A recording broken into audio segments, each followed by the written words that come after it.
Hello everyone. We are reading a new chapter of history, that is chapter number 3, the Delhi Sultans for class 7th. तो Delhi sultans की हम reading start करने से पहले मैं आपको बता दूं कि हम सभी को मालूम है कि Delhi is the capital of India. और इस चैप्टर में हम लोग रीड करेंगे कि 12th सेंचुरी से लेकर अलग अलग रूलर्स ने किस तरह से दिल्ली पर अपना राज किया, और उसके बाद जो है कैसे एक रूलर का रूल ख़त्म होता गया और नेक्स्ट रूलर जो है उसको एम्पावर करता गया, उसको कैप्चर करता गया। तो ये सब हम इस चैप्टर में रिकॉल करेंगे एक बार और रीड करेंगे। तो होपफुली आप सभी ध्यान से सुनेंगे मुझे वाइल रीडिंग। तो लेट्स स्टार्ट द रीडिंग।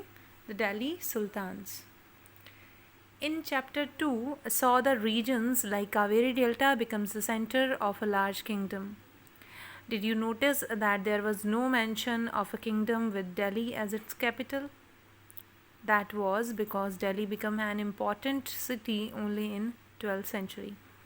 यही बताया जा रहा है कि चैप्टर सेकंड अगर आप पढ़ें तो उसमें कहीं भी जिक्र नहीं है दिल्ली का कि किसी रूलर ने दिल्ली को अपनी कैपिटल बनाया हो। ऐसा इसलिए है क्योंकि दिल्ली की जो एग्जिस्टेंस शुरू हुई, जो एक इम्पॉर्टेंट सिटी के रूप में दिल्ली उभर कर सामने आई, वो आई 12th सेंचुरी में। और 12th सेंचुरी के बाद ही दिल्ली को एक इम्पॉर्टेंट सिटी माना जाने लगा भारत का। Take a look at table 1. Delhi first became the capital of a kingdom under the Tomara Rajputs. तो अगर हम ध्यान से टेबल 1 आगे दिया हुआ है नेक्स्ट पेज पे, तो अगर हम उसमें देखें तो सबसे पहले किसकी कैपिटल बनी है दिल्ली? तोमारा राजपूत्स की. It is the table 1, the rulers of Delhi. और फर्स्ट जो डायनेस्टी है जिसने दिल्ली को अपनी कैपिटल बनाया वो थे राजपूत डायनेस्टी। और राजपूत डायनेस्टी में भी जो तोमारा राजपूत्स थे उन्होंने सबसे पहले दिल्ली को अपनी कैपिटल बनाया। तो इसमें रूलर का नेम भी है अनंगपाला। और कब बनाया था? 1130 में।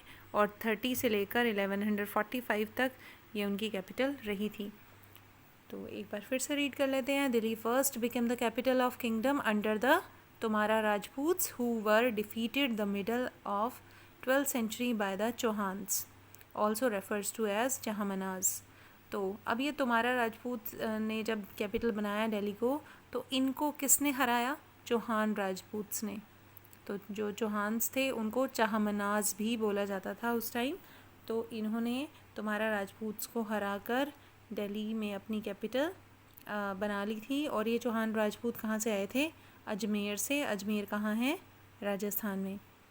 It was under the Tomara and Chauhans that Delhi became an important commercial center. और इन दो रूलर्स की ही अगर बात करें तो दिल्ली जो है इनके राज में बहुत ही इम्पॉर्टेंट सेंटर बन गई थी, कमर्शियल सेंटर बन गई थी, व्यापार का केंद्र बन गई थी।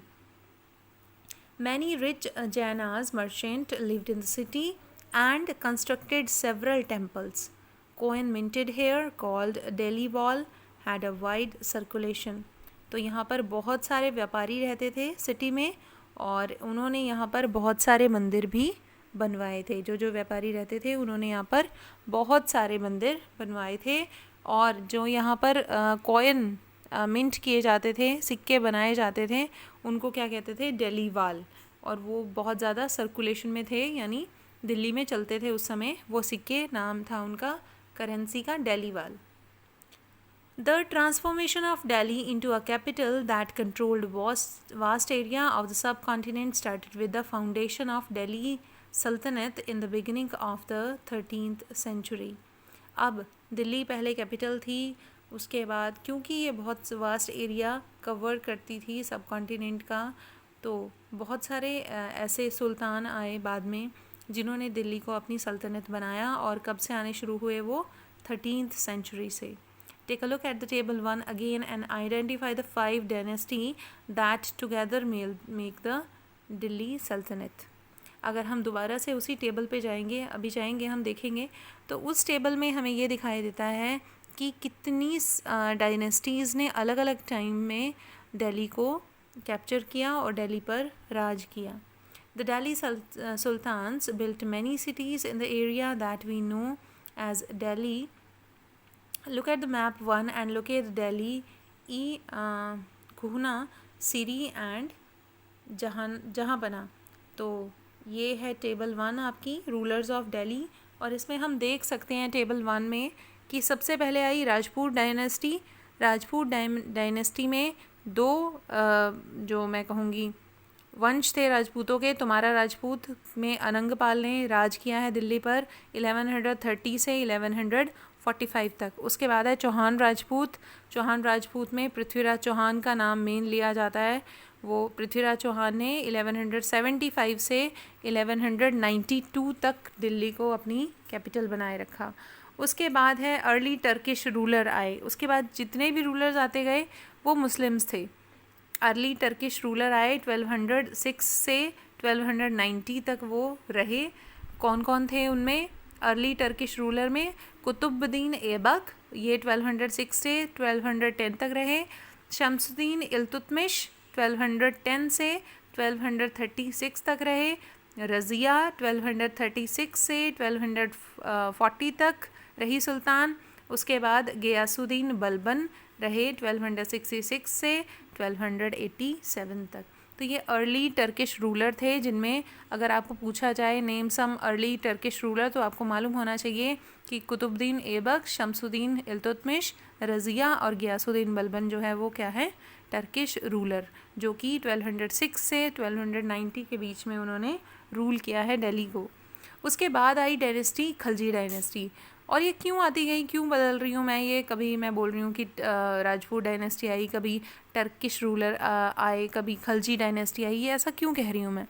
ऐसा मैं इसलिए कह रही हूँ क्योंकि पहले जो राजा थे वो इस बेस पर रूल करते थे कि अगर को किसी दूसरे राजा ने उनको हरा दिया युद्ध में तो उसको अपनी कैपिटल जो है छोड़नी पड़ती थी, उसको अपना राज्य उसी जीते हुए राजा को देना पड़ता था। तो इसी तरह से जितने नए नए पावर्स आती गई वो दिल्ली पर राज करती गई। तो खलजी डायनेस्टी में थे जलालुद्दीन खलजी एंड अलाउद्दीन खलजी, और इन्होंने रूल किया 1290 से लेकर 1320 तक। उसके बाद आए तुगलक्स, तुगलक डायनेस्टी 1320 से लेकर 1440 तक।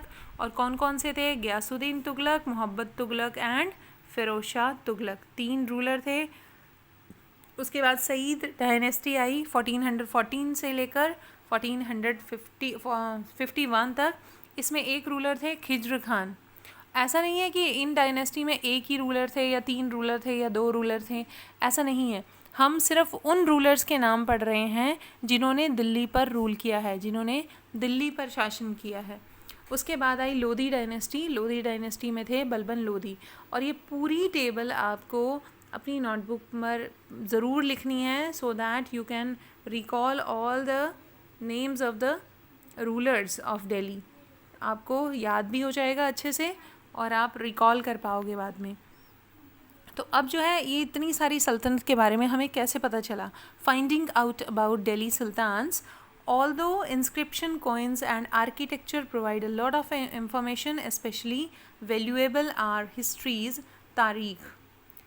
तो कहते हैं कि हमें इंस्क्रिप्शंस मिले हैं, कॉइन्स मिले हैं, आर्किटेक्चर मिला है। आर्किटेक्चर यानी वहाँ की जितनी भी बिल्डिंग्स हैं उनमें जो फॉर्म ऑफ मैं कहूँगी कंस्ट्रक्शन है उसको आर्किटेक्चर बोलते हैं। तो उससे हमें बहुत सारी इन्फॉर्मेशन मिली है और ये इन्फॉर्मेशन जो है बहुत वैल्यूएबल है हिस्ट्री के लिए। और एक और चीज़ मिली है तारीख़। अब ये तारीख़ क्या थी? ये रिटन ये जो है तारीख़ एक पर्शियन वर्ड है जो कि लैंग्वेज ऑफ एडमिनिस्ट्रेशन थी उस समय अंडर दिल्ली सुल्तान। दिल्ली सुल्तान जो है अपने अंडर जो लैंग्वेज का यूज़ करते थे वो लैंग्वेज थी तारीख़। तारीख़ यानी वो हर इवेंट को लिख लेते थे कि ये इस डेट को ये वाला इवेंट हुआ है। और उससे भी हमारे हिस्टोरियन को बहुत कुछ पता चला है कि दिल्ली सुल्तान जो थे वो किस तरह की लाइफ जीते थे, किस तरह के ऑर्डर पास करते थे या उस समय किस तरह का माहौल था। द ऑथर ऑफ तारीख़, अब ये तारीख़ लिखते कौन थे? द ऑथर्स ऑफ तारीख़ वर लर्नड मैन, ये बहुत ही पढ़े लिखे आदमी थे। और कौन थे? Secretaries, administrators, poet, courtiers who both recounted events and advised ruler on governance emphasising the importance of just rule. तो ये ऑथर ऑफ तारिक, आपको क्वेश्चन भी आएगा, what were the author of Tarikh, या what do mean by the author of Tarikh. तो आप लिखेंगे answer, the author of Tarikh were learned man, पढ़े लिखे व्यक्ति थे। और क्या था, सेक्रेटरीज थे, एडमिनिस्ट्रेटर्स थे, पोएट्स थे, कोर्टियर्स थे, यानी राजा के दरबार में से ही ऐसे लोग, यानी जो अधिकारी थे, जो कवि थे, जो दरबारी थे, उनके कोर्ट के, उनके दरबार के सुल्तानों की, वही उनके इवेंट्स जो है रिकाउंट करते थे, यानी उनको संजो कर रखते थे। And advise the ruler on governance, और रूलर को ये लोग एडवाइस भी करते थे गवर्नेंस के ऊपर कि आपने कैसे शासन करना है, कैसे रूल करना है। Emphasizing the importance of just rule, और हमेशा तारीफ़ करके सुल्तान को ये आभास कराते थे, ये रियलाइज़ कराते थे कि आपने सिर्फ क्या करना है, रूल, चाहे सिचुएशन कोई भी हो। तो इस पार्ट में इतना ही, और हम नेक्स्ट पार्ट में आगे रीडिंग अपनी जारी रखेंगे। तो till then bye bye, thank you very much.